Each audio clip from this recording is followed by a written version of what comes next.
right, man. Welcome to the introduction for episode 116 of Crow 777 Radio. Today we're going to get deep into the news.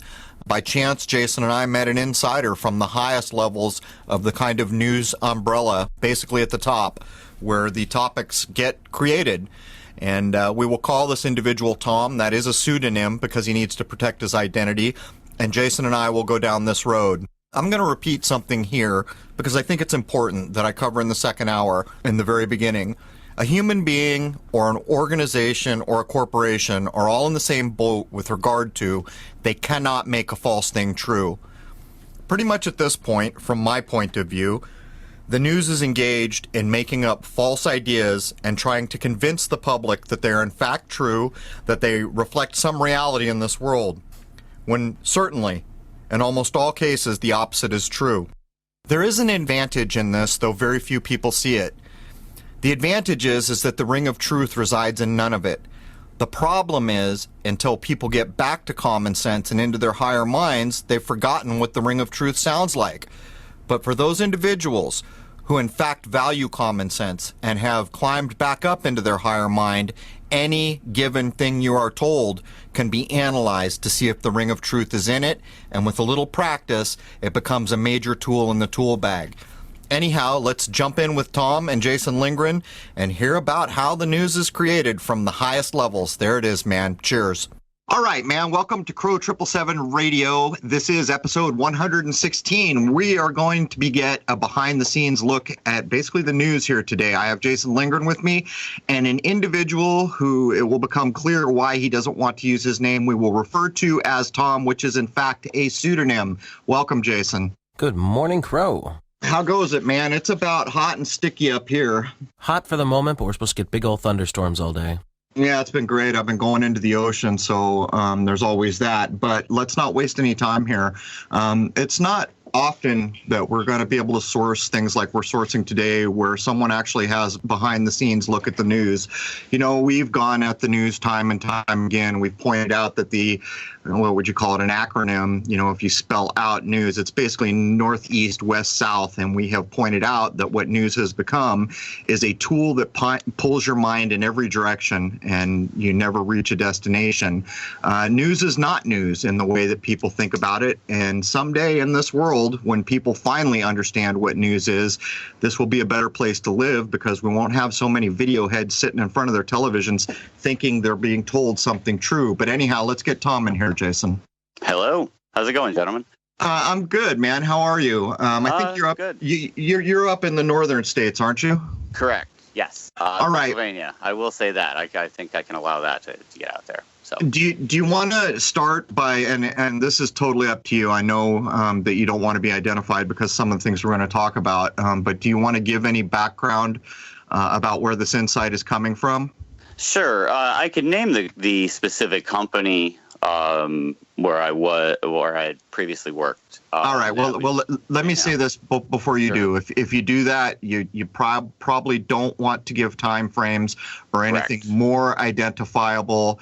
No level of education, not things that can identify you. Go ahead. Right. So I had worked previously for a company called PR Newswire before moving on a few years ago into other work.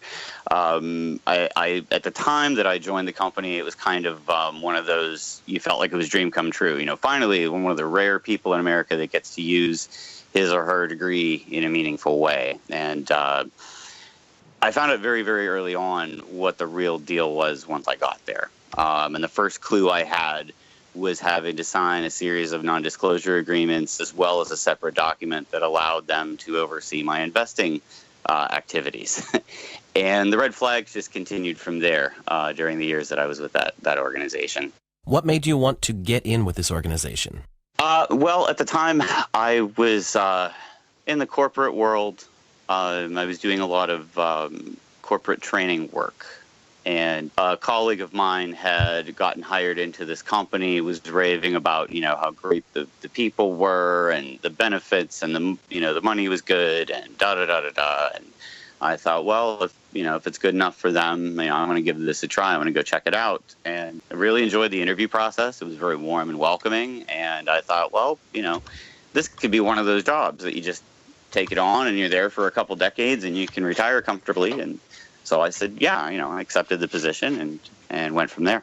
You said the interview process was warm and welcoming. What was it like when you first started getting involved with PR Wire? Well, I think I could probably sum it up best by describing my first day there, because and we'll touch on some of the reasons for this later, I'm sure, but the training process there is a good 2 to 3 month window. It takes a very long time. It's a very exhaustive process because of all of the different areas that company and companies like them are involved in, both in terms of dissemination of info as well as the tracking of the results of that info. And the very first day on the job, I think, encompasses all of that, of why I thought it was kind of warm and welcoming and interesting and everything. I was shadowing a person there, and we were working on a PR campaign for a celebrity product line. I don't know if I can. Should I say the celebrity? I probably shouldn't. I think you can probably say celebrities. Okay. We're not going to defame anyone. Well, we're going to defame the news here, but the news deserves defaming. So Sylvester Stallone's wife has like a skincare and beauty product line or whatever, and so we were literally on a conference call with their PR director and Sly Stallone and his wife. And I'm sitting there going, is this real? You don't really think about how any of that stuff works behind the scenes, and all of a sudden you're plopped in the middle of it. And the next thing that we moved on to later in the day was for a movie release. It involved a movie release. I can't remember the movie now, but it was for MGM Studios. We were talking with the execs from MGM Studios, and then after that was a separate news item that we were working on for the Ministry of Defense from the State of Israel. That was day one. And everybody was just so nonchalant about it. And, I remember the gentleman that I was kind of shadowing before the training courses started, just kind of shrugging it off and going, you'll get used to it. This is normal. You're going to experience this literally every day. And the staff, everybody that I met there was like that. They were just very jovial, very welcoming, very intelligent, very well-spoken folks, a lot of whom I'm still friends with to this day, actually. But they all had that same attitude of you'll be starstruck for a little bit, but then it's just normal and you just come in and do your job and go home and forget about it. And I kind of liked that idea. I was used to having work that came home with me prior to that. And this time, I could leave the office and it just stayed there. Or so I thought. So before we get any further, we should probably give a quick background on what PR Newswire is. It was founded in 1954 to disseminate information, media, to all the big news organizations, but why don't you explain that a little bit better than I just did? Sure. Since the last half of the 19th century, we've had the ability to expedite the dissemination of information, but it was just point to point, the telegraph. We could get things pretty close to real time, at least for that day and age. And that stayed the same way up until the middle of the 20th century. Up to that point, besides the telegraph, you had courier services, especially in large cities like New York. So if IBM wanted to send out a news item to all of the newspapers around the city, they had to send out, let's say, 10 couriers to each of the 10 newspapers, or how many, there were at the time. And so you never knew, there was all those shenanigans of, one paper might get that news item 5 minutes ahead of the other one, so they technically got the scoop, so to speak. And so there was this kind of need, not so much for the expediency sake, but more for the centralization, of information to be tied in with that, if that makes sense. And so that's why a wire service like a PR Newswire came along, was just to give the ability to simultaneously hit all of the newsrooms in a given area, whether it was just a city, a state, the country, and eventually the world, all at the same time with a specific piece of news that was meant to go out over the airwaves or go into print, etc. Would you like me to kind of do a quick 2-minute rundown of how that dissemination process works then? Yeah, as I'm sitting here listening to you, I think I would like you to do that, just to be clear, but I think it would be helpful to people. Jason and I have covered so often that basically your local news or cable news, they're just programming you. They're choosing topics and they're blaring it. With this in mind, with the response you're about to give me, can you give people a good overview on the hierarchy? In other words, where is PR Newswire compared to Reuters or, down through cable news, down through local news, so people can really begin to understand that first off, I think we'll touch on this later. There's no investigative reporting going on at the local level anywhere, although it is made to appear that there is. But can you kind of give us a hierarchy so we understand where PR Newswire sits within the overall makeup of how the news works? Sure, yeah. So PR Newswire, because they originated both the terminology and the concept of putting something over the wire, this entire idea of simultaneous generation of news, they're kind of top of the food chain when it comes to this type of industry. We used to tell our clients all the time that the AP and Reuters took their feeds from us. That is 100% true.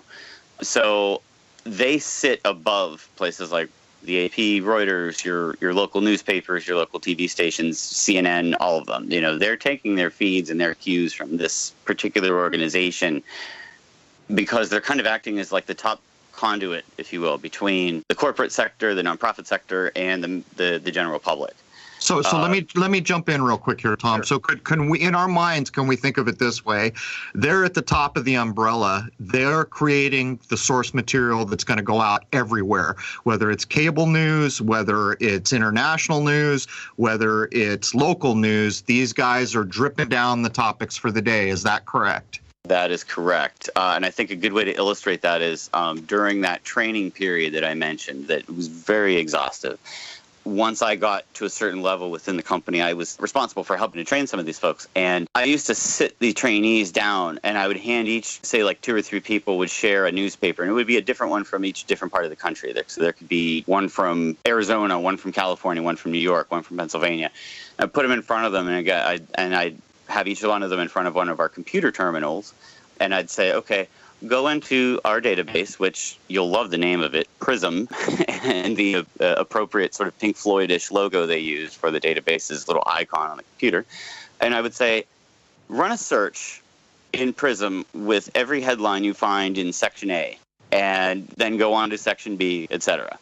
And keep track of how many of those stories had their origins within our system, regardless of what the byline says. And every single time, it didn't matter what day of the week, what time of the year, which newspaper it was, you fell within a range of anywhere from about 45% to about 75% of the news just in that newspaper from random places around the country had its origins in our system. That's a fairly large umbrella to be at the top of. Does that sort of help give some background here? And then I'll give the timeline of how this process works, if that's okay. Yeah, so I'm just going to ask really quickly, on Sure. any given day when one of our listeners out there in the world turns on their television and turns it to their local news, could you make an educated guess at how much of that material originated with Newswire? It's the same range as the newspapers because the reach is the same. So it could be on a slower news day, it might be around that 45-50% mark. On a more dense news day, if you will, it could approach that 70-75% mark. It's very high. And I'll tell you why. PRN had about a 12, 13-year head start in this industry before its next competitor appeared, which is Business Wire. They appeared in the late 1960s. Even to this day, there's really only 4 companies that do this kind of work, and PRN owns over half the market all to themselves worldwide. So when that person sits down in front of their local news, the chain of command that they are watching originated with, let's say, we'll use the federal government. The federal government had a news item because they're customers of PRN. The federal government has a news item they need disseminated. They send that press item in. An editor at PRN takes that draft, formats it for and I'm doing air quotes when I say this, the satellite distribution system that has replaced the copper cables, the copper wires. So the editor formats it for that system, adds whatever industry codes or industry sector codes that have to go into it for the computer management side of it, and puts it into kind of a holding place so that it is sent out at whatever given time and day it was directed. If it's an immediate item, the turnaround is less than 20 minutes from the time that draft is received at the editorial desk to when it's going out all over the world. So that release gets sent out and is then picked up by either the news editor, or if it has been coded for a specific industry or industry sector, whatever gatekeeper is in charge of news that pertains to that industry gets copied on it besides the actual editor-in-chief or whatever general editorial staff is above them. They make the decision whether or not that item goes to air or goes to print, and that's fed into the teleprompter, for example, at a news desk in somebody's local news station, in Tennessee or wherever, and they're watching it. And that's why for the past, whatever it's been, decade, there have been those jokes on late night television like Conan and so forth, where they show news anchors saying the same script, and they'll keep blowing the screen out, and it's one anchor, and then 5, then 10, then there's 100, and they're all saying the same thing with relatively the same cadence and so forth. It's because the script came from one central point, and that's exactly how it happens. So, in a way, that is the definition of programming, and your example of Conan has been replicated by many YouTube people. You can go do a search right now where basically hundreds of local news anchors are reading identical scripts, word for word. One that I saw recently had to do with Christmas that was programming people to go out and buy junk they didn't need. But I've got to ask, knowing the hierarchy that you just described, and PR Newswire being basically the top of that, and having been around since 1954, let's shift gears for a second carefully in how we speak about this. And we are in the first hour here. We have to choose our words precisely. Suppose there is, and I will say it twice, supposed gun violence in some local city. Do you have any idea, since we know that the newswire is at the top and disseminating mostly, how does it work when there's some supposed local violent event, but yet it ends up being international news, coast-to-coast news, local news, basically all news? Do you have any idea how that works when there's, like, say there's a city like where Jason is, say it was Baton Rouge, and there was some supposed violent event there? Can you address that at all? Absolutely, yes. There are several things that go into play anytime an event like that happens, whether it's a mass violent event or a potential violent event. It could be a wildfire. It could be anything. A couple things go into play. First off, they manage what are called dark pages. And for anybody out there that works in IT, they're going to know what this means, but the average listener probably doesn't.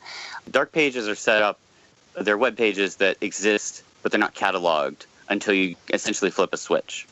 So they can have emergency response web pages, they can have news-oriented response pages for almost any kind of topic that can be edited in a matter of seconds and thrown up live as to replace the landing page for whatever website is connected to this, whether it's a news site, a company website, etc. So they manage the majority of the dark pages for companies and organizations, government agencies, etc.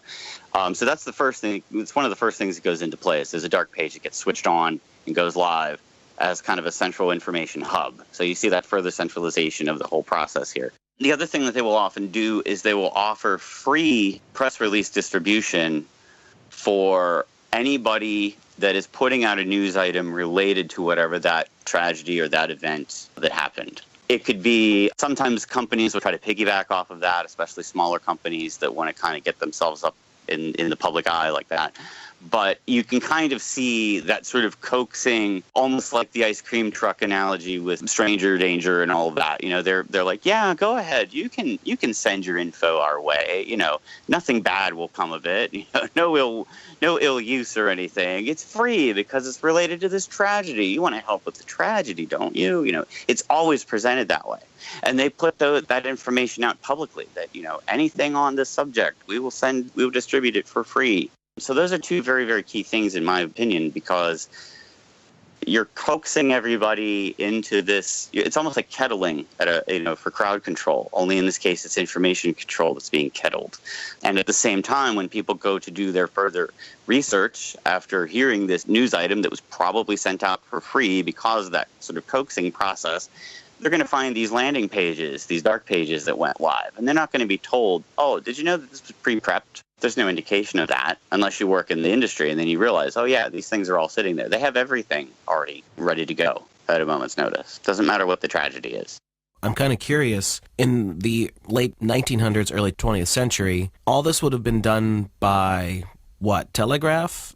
That's how news got out. Of course, once you get into the World War II era, they did a lot of newsreels and things like that they would show to people. So, of course, that was coming from a top-down source. Right. But I'm going to assume that was all a little too messy and inconsistent.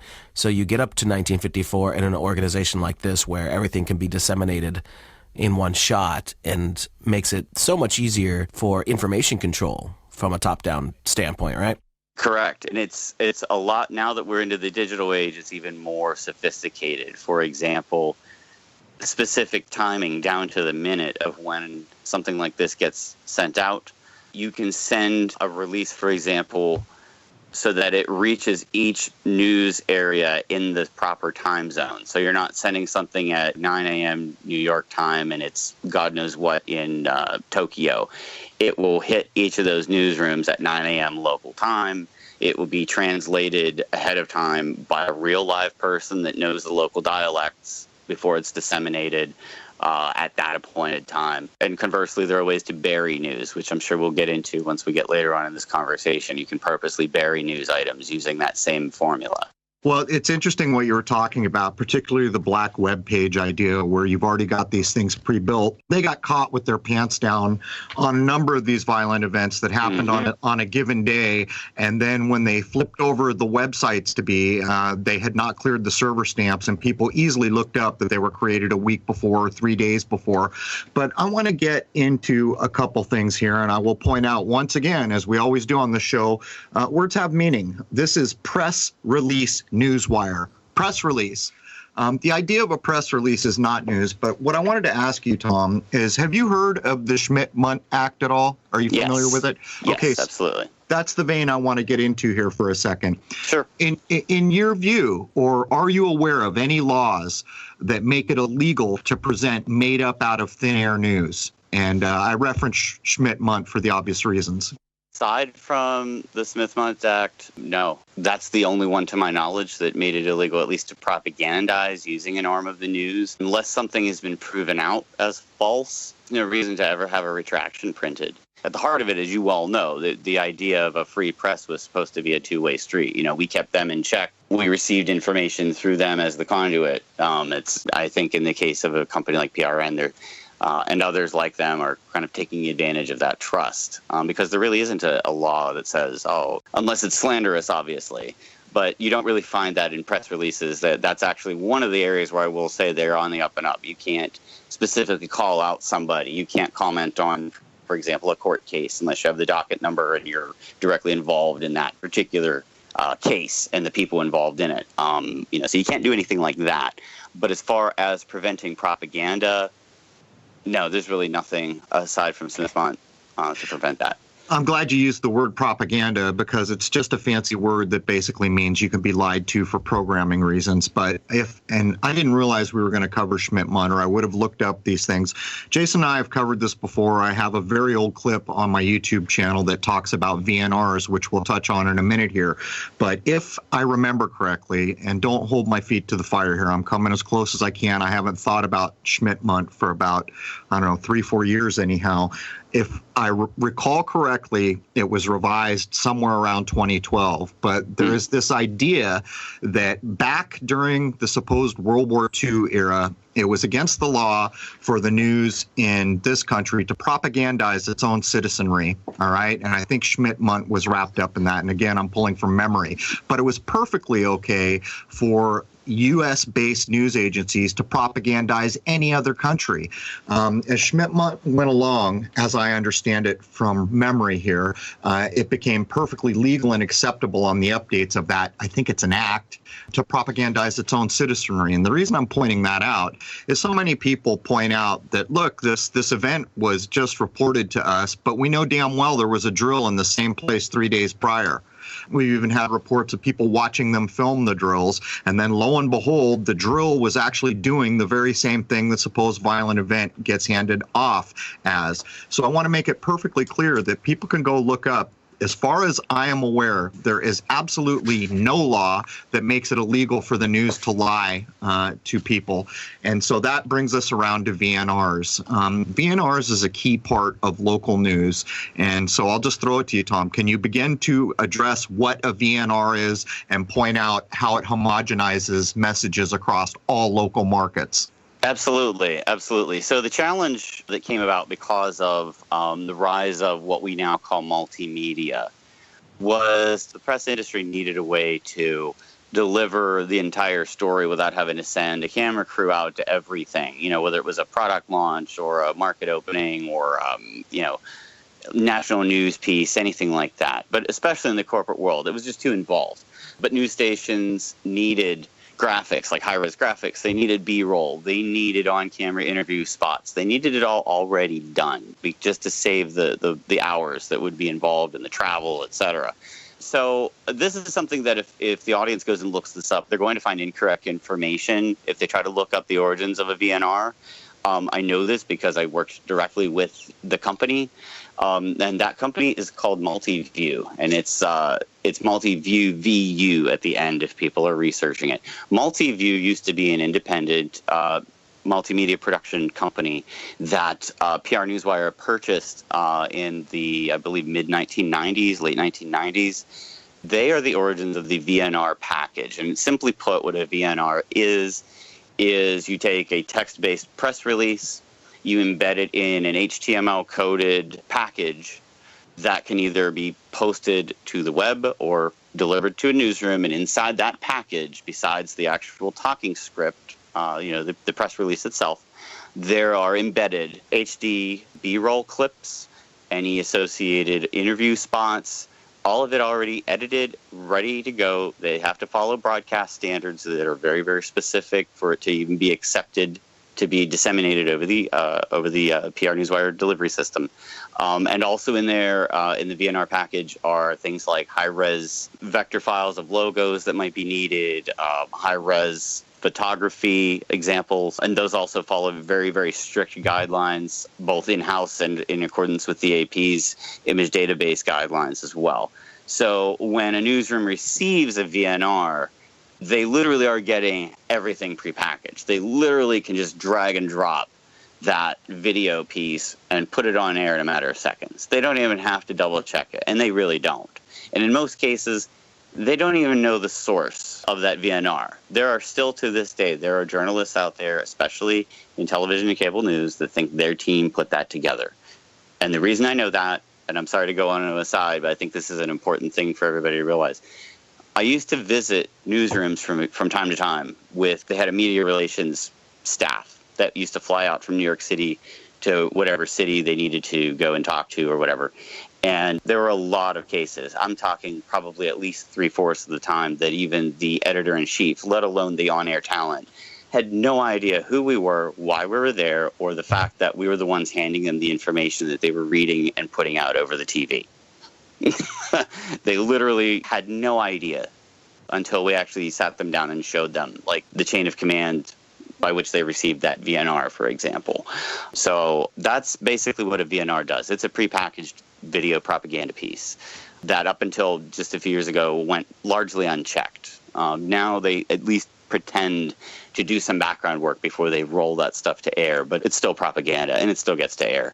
So before I hand over to Jason, I just want to make it perfectly clear. When we're talking about VNRs, it means video news release. People can look these up, but as Tom pointed out, all the information you find on it may be obscured and some of it may not even be true. But see, what happens with a VNR from the news viewer standpoint is they see their local guy, George, their local news guy that everyone in the city loves, and he makes it appear as if he has done investigative reporting. But what they have in fact done is cut a little bit of George introducing the topic, then they run the VNR, and they even sometimes edit it in ways that make it seem local to a city like San Diego or New York or anywhere else for that matter. And quite often, this is how people are fooled into thinking that there are still investigative reporters. But Jason, I kind of jumped on you a couple times. I'm going to click it over to you, Jason. Where do you want to go from here? Let's make it really clear that news is no longer news. It's only information handed to a media organization, either local or national, and that there aren't people anymore like the gumshoes of old going out doing investigative journalism, coming back, writing a story, that goes to the editor, it gets tweaked, and finally put out in whatever medium. These things basically don't happen anymore, from what I understand. And Tom, correct me if I'm wrong, that very little of that is done except maybe for silly little things on a local basis, like going to see what the kids are doing on Easter and crap like that, right? That's correct. That's correct. Everything else is tightly controlled from these central points like PRN and others in that field. That's absolutely right. Right. So the idea that a lot of people have, and you made the joke to me when we were speaking about this ahead of time, that there's like the Clark Kent guy out there with his notepad, and he's going to check out a situation and all that kind of thing. Those guys are gone. Yeah, long There gone. aren't men and women going out and doing these things anymore. No, they're not. And the worst part is there's no fact checking on the other end of it either. You know, it'd be one thing if they were doing it just for the sake of efficiency and cost cutting and so forth, but there were still people fact checking. And the fact is that none of that happens. And we can touch on this later on if you'd like, but I think the most glaring example of that occurs in the pharmaceutical industry. When news releases go out about new pharmaceuticals, there's nobody challenging the chemistry involved or the science behind any of it. There's nobody on staff at any of these companies that goes, wait a second, you know, such and such chemical doesn't behave that way. You know, it just goes out because, you know, Joe Smith, who's approved to send it, signed off on it. That's it. That's the only fact checking there is. Well, there's an obvious point to be made here. Once upon a time, supposedly, when someone thought of the word news, it meant reporting and these types of things. But what we're talking about here is press releases. Right. PR newswire, they even have it in their name, a VNR. You can look up the definition for VNR, and basically you'll be informed that it was made by a corporation, the government. It goes through this whole list of people that have no business having anything to do with news, and they create these packages which are designed to do one thing, and that is skew public opinion. Can I go touch ahead. on one thing tied to this that I think is pretty vital for people to understand in connection with the VNR idea? First off, the dead giveaway that you're seeing one, for folks that maybe decide to challenge some of this information. When you turn on your nightly news and you see your trusted news anchor, what did you say his name was, George, or I don't know, Gary or whatever, and Gary throws it over on that little live over-the-shoulder screenshot that they always do, like, we're joined by Michelle Smith, and she's on the scene in wherever, New Orleans, with more on this. And you know you've never heard of this person. And how did your little TV station in San Diego get enough money to fly somebody down to New Orleans? That's a VNR package. That's right. VNR in action from your local news. Now, the other added layer that they put on with this, and I think this is very key, so I hope I'm not stepping on too many toes, but I feel like this is something people should know. There are things called media tours that same company, or that division, I should say now, Multiview, puts together on behalf of governments as well as companies. There's a satellite media tour, again, I'm air quoting, but it's television-based, and there's a radio media tour. All it simply means is they take some talking head or some spokesperson for that company or this presidential candidate, for example, or whoever. They put them in one centrally located studio, whether television studio or radio studio, and they schedule link-ups to, say, 5 or 6 key market areas around the country. And a 15 or 20-minute interview segment occurs. And they just go from one market to the next, never telling the viewer that this person is sitting remotely somewhere else. They're always implying that the person is in studio with them or in some other sort of close proximity. So there's tie-ins to this so that when people might see that VNR, for example, ahead of time announcing this subject in more of a grand or general fashion, they get into the specifics and they build that sort of artificial level of trust through these media tours as tie-ons. And it's all from the same division of the same company. Which, in fact, when you think about it logically, shows you that there is no reality in these reports. Right. As a matter of fact, the first Gulf War, I think one of the earliest gotcha clips I saw on YouTube was the supposed reporting of the onset of the first Gulf War, where there's some guy who's supposed to be a news reporter in the theater, and I say theater without air quotes, in the theater of war, and he gets caught green screening the palm trees and the camels in the background. But, you know, at one point, I kind of sat down to think about, is there any portion of local news that we could not attribute as programming? And in recent times, I've thought about this, and I have actually monitored half-hour segments of news. And it's all programming. Even where I am, the weatherman is now programming you with weaponized weather, which the Weather Channel perfected, of course. You know, the 24-hour Weather Channel perfected the idea of making weather this fear porn. And in my area, it's like the weather threat level or something like that comes on with every segment. But I wanted to ask you, are you aware of some of the more subconscious programming that goes into what we call news, things like buzzwords, things like colors or frequencies, anything like that? I'm only aware of them in a very sort of ancillary way because of my background prior to working at that organization. That really didn't come into play as such with us The only time it kind of touched on that is when, say, a VNR was getting put together.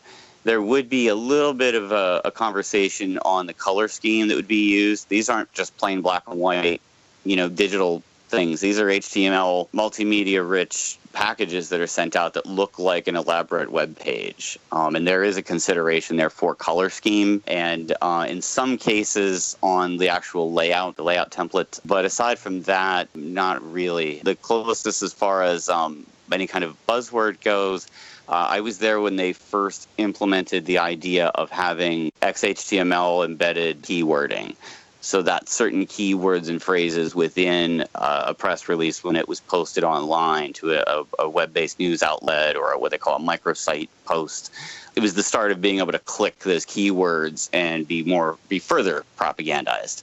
But beyond that, no, I wasn't privy to anything other than those two areas. So I think the big question for me here is, who is giving PR Newswire the information to make stories out of in the first place? Well, it depends. The larger companies and even some government agencies around the world make use of PR firms. People like Porter Novelli and all their subdivisions. Hill and Knowlton was famous for the first Gulf War and all of that story I'm sure everybody's familiar with. For the large companies, those folks act as the go-between. That company will say, or that government agency will say, we need to send out a release on this. And some lackey at, let's say Porter Novelli types up a release or a statement. They send it over to the editors at a place like PR Newswire or Business Wire or what have you. And it's put together. It's coded according to industry or whatever other targeting they want to do before it goes out. And that's that. But on a smaller scale, there are what are called boutique PR firms, which are often just one or two people doing the same kind of job as a Porter Novelli, but on a smaller scale. But they still have to go through people like PRN to have access to all of those media channels. And for the smaller kind of mom and pop places, and this is where eventually I did get into doing a lot of work because of where I grew up, how I grew up. I worked a lot with small business owners that had no idea how any of this worked. And so I had to find ways of creating like layman terms, terminology for them so that they could get their way through writing something like this on their own without having to pay somebody. But oftentimes it's coming from, 9 times out of 10, I would say, it's coming from one of the large PR firms in the country, and there are several. So as fate would have it, I can add a little personal experience to some of the things you just mentioned, like putting XHTML or XML keywords into things where keywords have been chosen out. In the age of the internet, keywords are everything, right? That's going to drive search returns in any number of things. But some years ago, I decided I was so sick of the fake news that I was going to get a job writing articles for an online news organization. I was hired in one try. And so I said, okay, let's see if I can put real news out into the world. And as people who have followed that long ago remember, I couldn't do it. The system ensured that I couldn't do it, and here's why. If you wanted to make any money at all, it was about views on your article, and this is what you had to do. You had to go to a major search engine like Bing or something else, find a trending news story, and then deduce the keywords. Usually there's somewhere between 4 or 8 keywords in a piece. You had to use the same words that were in the initial trending story's title and reword it with those words to create the title. Then in the top paragraph of the opening of your article, you had to reiterate the keywords. In the totality of the article, all the keywords had to be echoed 6 times.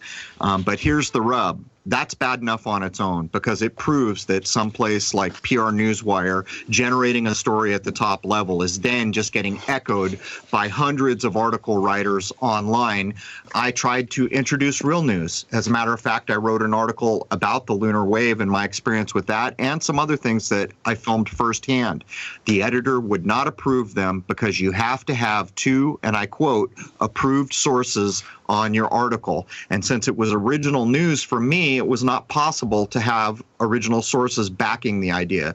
So basically, I walked away from the whole thing, but I can tell you flat out that the keywords that somewhere like PR Newswire or anywhere else starts at the top, that's how they get echoed over the internet, probably many thousands of times over. So there's all that. That's true. Yeah, like PR Newswire in this instance, they deliver to, I think it's now over 8,000 websites simultaneously, and that's included on any level of release that you put out. So it could be local, it could be national, it could be international. You're still getting that web reach. And that's a heck of, when you think about how many people visit just one of those sites and then multiply that out by over 8,000, that's before you get to television, radio, magazines, newspapers, local shopper papers in small town USA, all of it. That's just the internet side of it.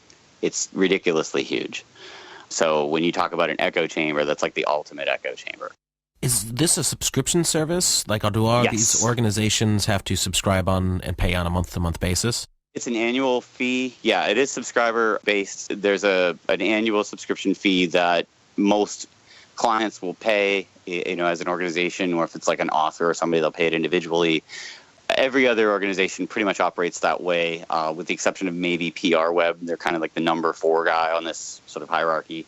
But in the cases of government agencies, Fortune 500 companies, a lot of times those membership fees are waived because of, contractually obligated, high send rates. They might say, well, you're obligated to send 200 releases this year for X amount of discount and membership fees waived.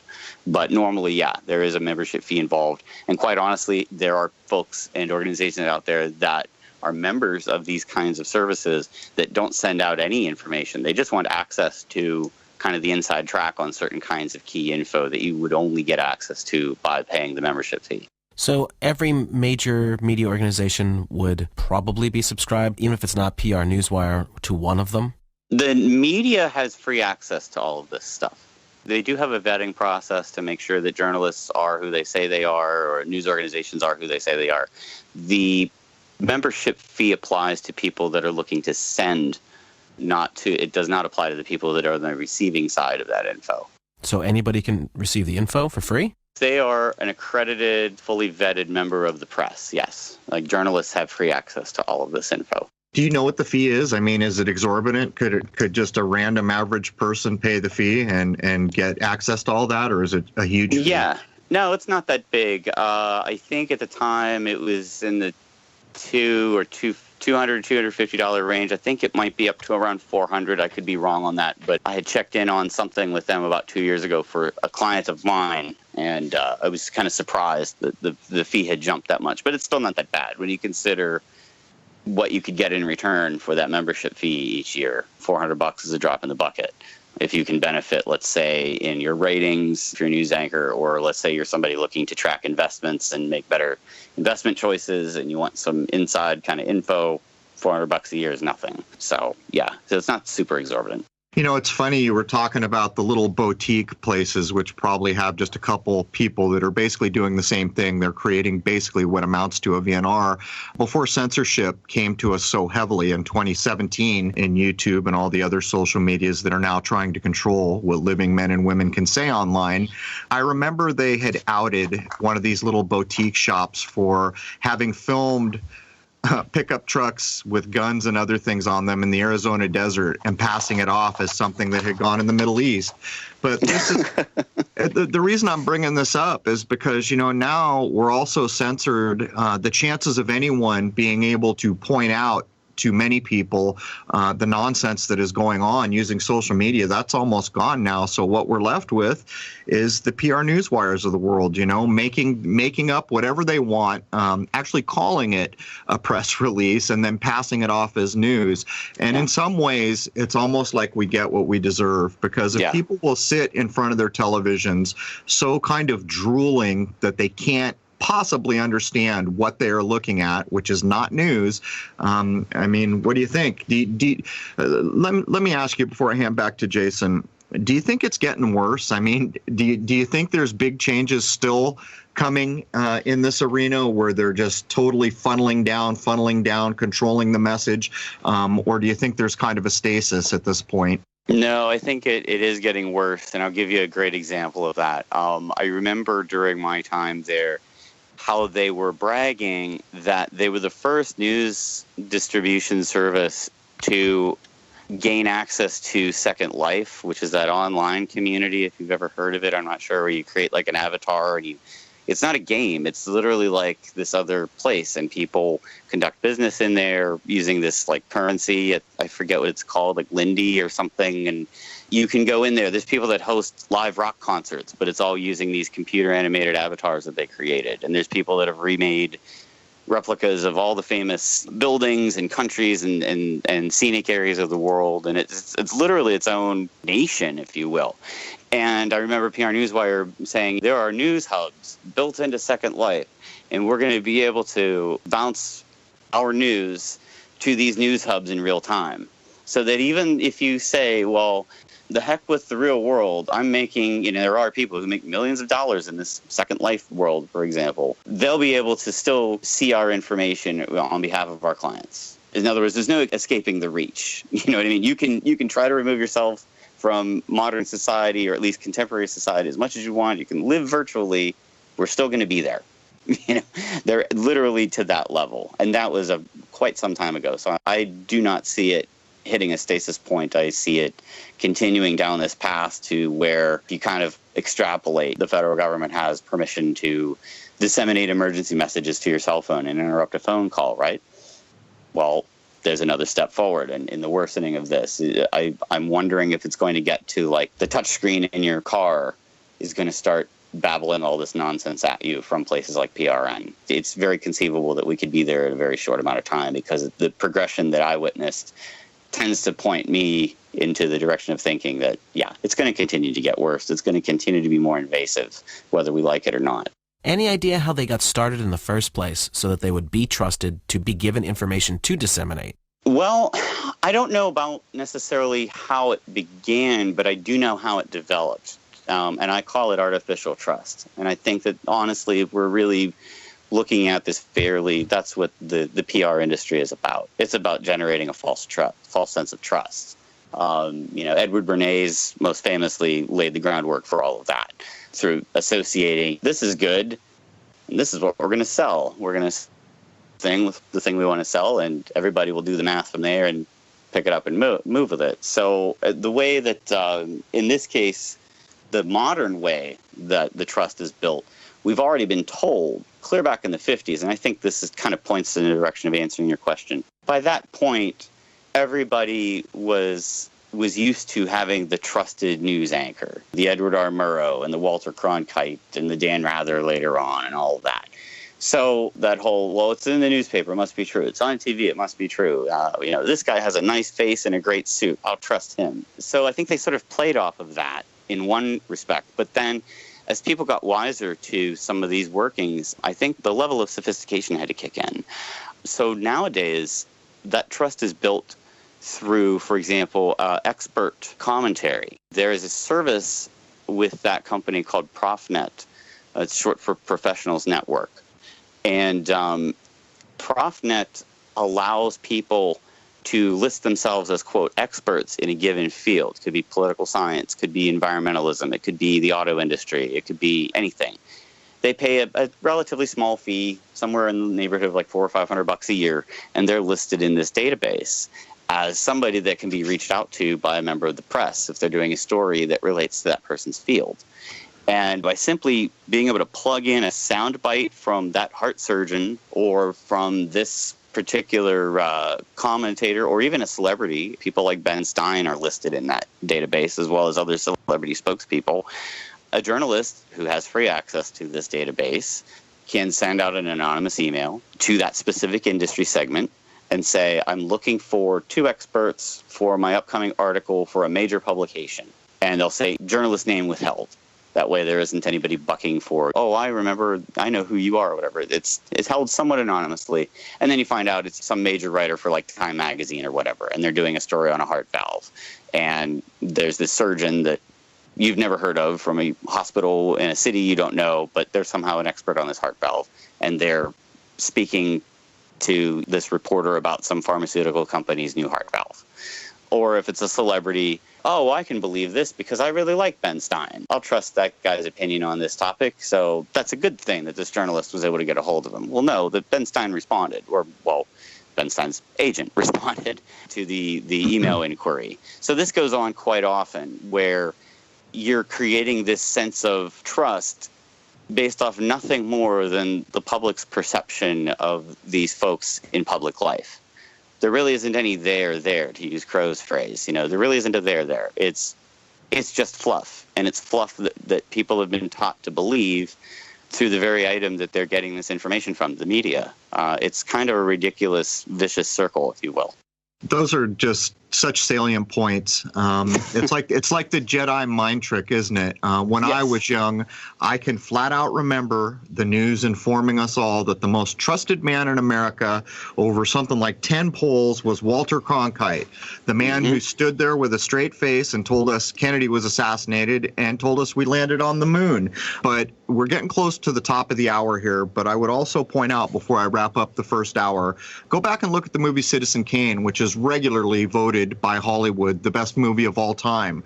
If I remember correctly, that's a 1933 movie, but in Citizen Kane, they're openly mocking what newspapers had already become way back in time in the 30s, where they start a fake war. And when the country who the war is about calls up the newspaper and says, "Hey man, what are you doing? There's no war here."